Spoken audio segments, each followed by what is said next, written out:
Hi everyone. In this session, we are going to understand a very important concept in population genetics, the Hardy-Weinberg Law and its importance. Now, before we get into the definition, let me ask you something. What if the population did not change at all over time? No evolution, no new traits, everything just stays exactly the same as in this fish population. Sounds unrealistic, right?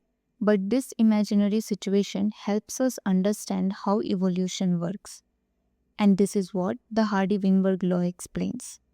This principle was proposed independently by Hardy and Weinberg in 1908, and it described the properties of population where no evolution is happening.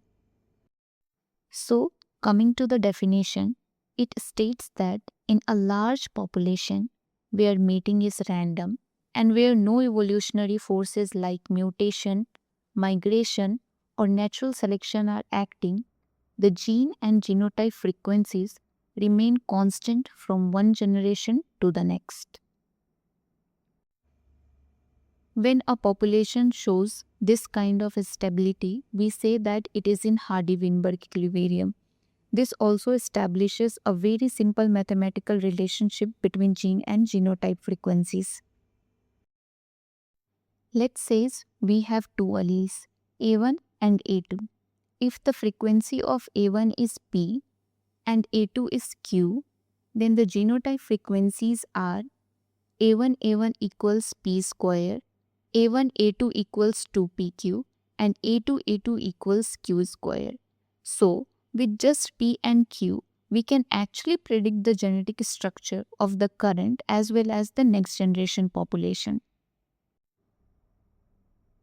Now, here comes the interesting part. In nature, populations are always changing. Mutation occurs, individuals migrate, and natural selection is constantly acting. All of these factors cause allele frequency to change over time. And that's what create the variation in trait we observe in population, just like this one. And that change is what we call evolution. So instead of being unrealistic, the Hardy-Weinberg law actually becomes a powerful tool. It gives us a baseline or reference point. Whenever a population deviates from this equilibrium, it tells us that evolution is happening and even helps us to identify the forces responsible. That's all for today. I hope you enjoyed the lecture. In the next part, we will solve some numerical to understand this even better.